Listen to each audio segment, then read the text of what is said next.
ओम. Doctor C ग देसाई यांनी मराठी ओवीबद्ध केलेल्या श्री मुद्गल पुराणातील 895वे पान आता मी वाचणार आहे.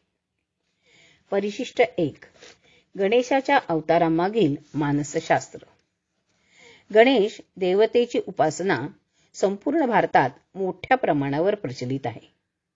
गजवदन, एकदंत, वक्रतुंड आणि चतुर्भुज अशा गणपतीच्या मूर्तीची पूजा कार्यारंभी विघ्न निवारण आणि शुभकामना प्रीत्यर्थ केली जाते. गणपती सुखकर्ता आणि विघ्नहर्ता आहे अशी लोकांची श्रद्धा असते. गणपती पूजनाबरोबरच गणपती अथर्व शीर्षाची आवर्तने केली जातात. गणेश याग आणि ब्रह्मणस्पती सूक्ताचे स्वरबद्ध पठण करण्याचा सुद्धा प्रघात आपल्यात आहे. त्या मानाने पुराणांकडे सर्वसामान्य माणूस सहसा वळत नाही. कारण एकतर पुराणांच्या संहिता फार मोठ्या असतात, दुसरे म्हणजे पुराणातील कथा फार पाल्हाळीत आणि रूपात्मक असतात. पुराणातील वर्णने माणसाला गोंधळवून टाकतात.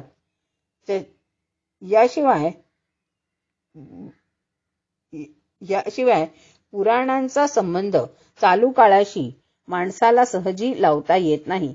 पुराणाचा वैज्ञानिक आशय माणसाला समजत नाही. पुराणांमधील तत्व विवेचन सामान्य माणसाला गूढ आणि अगम्य वाटते. मुद्गल पुराण या वस्तुस्थितीला पूर्णपणे अपवाद नसले तरी त्याची मांडणी काहीशी आधुनिक आहे. मुद्गल पुराणातील श्री गणेशाच्या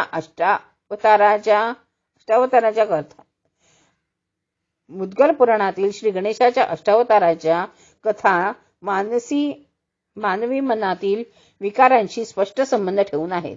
मानवी मनाचे सामर्थ्य आणि त्याचबरोबर मनांतरीच्या विकारांमध्ये दडलेला धोका श्री गणेशाच्या त्या अवतार कथा सांगतात.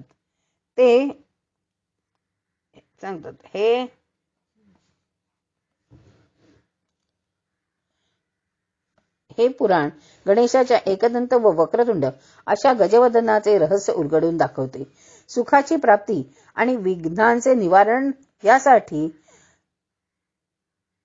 आपण श्री गणेशाची आराधना करतो. पण श्री गणेशाचे पूजन आणि स्मरण याबरोबरच आपल्या मनाला आपण संयमित करून त्याला सुयोग्य वळण लावायला पाहिजे.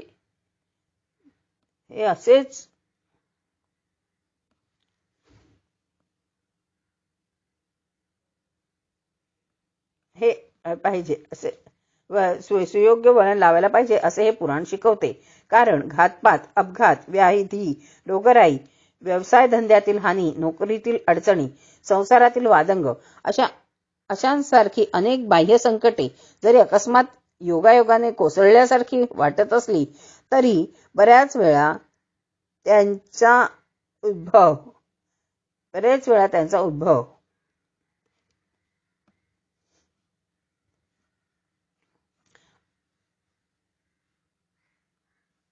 त्यांचा उद्भव आपल्या मनांतरी असू शकतो. निदान अशा बाह्य विघ्नांचे निराकरण करणे तरी आपल्या सुदृढ मानसिक शक्तीने शक्य होते. मुद्गल पुराण अशा बाह्य संकटातून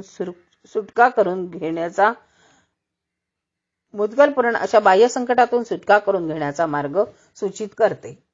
विनाकारण मनात पडलेली अढी, गैरसमज, अनाठायी ठेवलेला विश्वास किंवा अकारण घेतलेल्या संशयाचे भूत अशा कारणांनी संसारात संकटे आलेली किंवा संसार उद्ध्वस्त झालेला आपण पाहतो. अशाच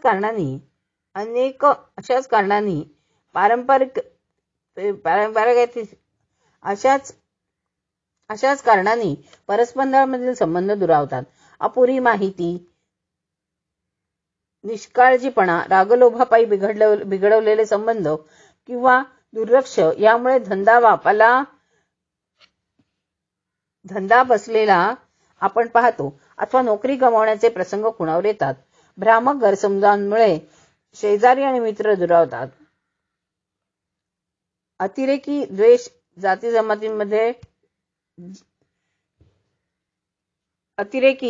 जाती जमातींमध्ये आग लावतात.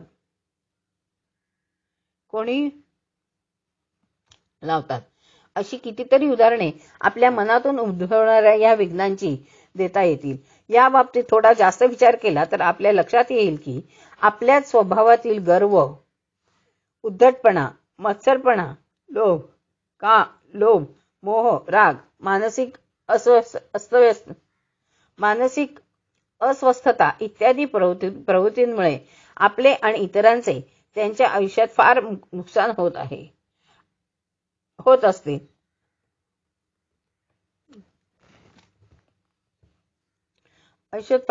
असते.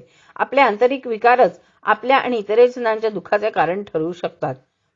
आपल्याच मनातून निर्माण होणाऱ्या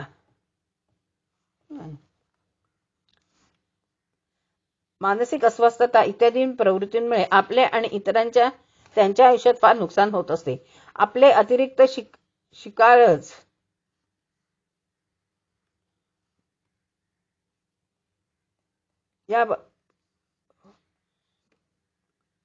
या बाबतीत थोडा जास्त विचार केला तर आपल्या लक्षात येईल की आपल्या स्वभावातील गर्व, उद्धटपणा, मत्सर, लोभ, मोह, राग, मानसिक अस्वस्थता इत्यादी प्रवृत्तींमुळे आपले आणि हसण्याचे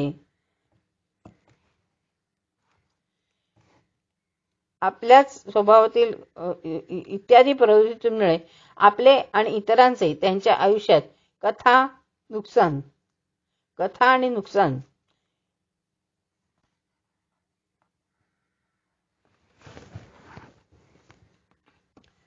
आपल्या स्वभावातील गर्व, उद्धटपणा, मत्सर, लोभ, मोह, राग, मानसिक अस्वस्थता इत्यादी प्रवृत्तींमुळे आपल्या आणि इतरांचे त्यांच्या आयुष्यात फार नुकसान होत असते.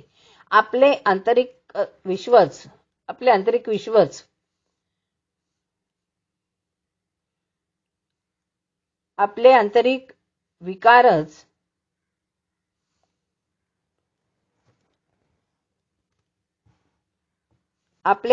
विकारच आपल्या आणि इतर जणांच्या दुःखाचे कारण करून देतात. आपल्या आणि इतर जणांच्या दुःखाचे कारण ठरू शकतात. आपल्याच मनातून निर्माण होणाऱ्या अंतर्बाह्य संकटाकाळी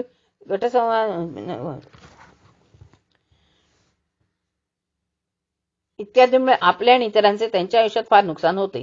आपले आंतरिक विकारच आपल्या आणि इतर जणांच्या दुःखाचे कारण ठरू शकतात. आपल्याच मनातून निर्माण होणाऱ्या अंतर्बाह्य संकटांना टाळण्यासाठी अथवा निदान संकटांना यशस्वी तोंड देण्यासाठी गणेश उपासनेबरोबरच आपल्या स्वतःच्या स्वभावात गुणसंपन्न पद्धतीमध्ये आपल्या स्वतःच्या स्वभावात सुधारणा करण्याची गरज आहे. हे कसे करता येईल हे मुद्गल पुराणातील गणेशाच्या अवतारांच्या कथा सूचित करतात. विकारांचे संनियमन आणि शुद्धीकरण याचबरोबर श्रद्धा, आत्मविश्वास,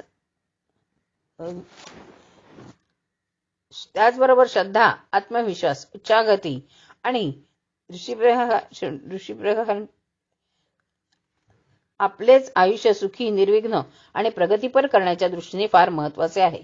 मन प्रगल्भ आणि सुसंस्कारित होण्यासाठी आपली अस्मिता नीट जोपासावी लागेल.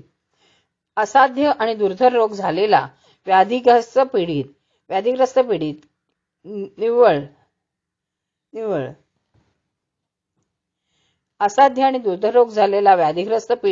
निव्वळ आत्मबळावर पूर्ण बरा झालेला आपण पाहतोच ना. लागणारी दुर्धर रोग झालेला व्याधिग्रस्त पीडित निव्वळ आत्मबळावरच पूर्ण बरा झालेला आपण पाहतोच ना. हरणारी क्रिकेटची मॅच एखाद्या खेळाडूने जिद्दीने खेळून जिंकून टाकले तुम्ही पाहिलीच असेल. ऐतिहासिक काळात संभाजी राजांचा क्रूर वध मुघल बादशाह औरंगजेबाने केल्यावर मराठे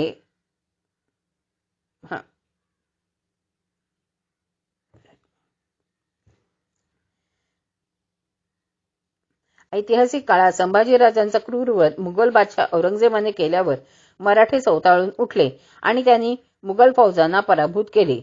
त्या उत्कट धैर्य दाखवलेल्या बंजाऱ्याच्या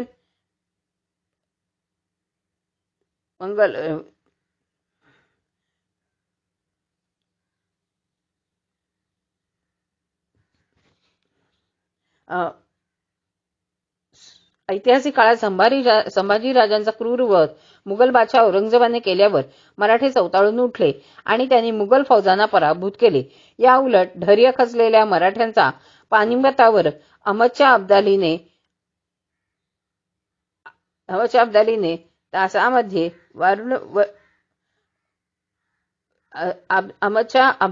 दारुण पराभव केला.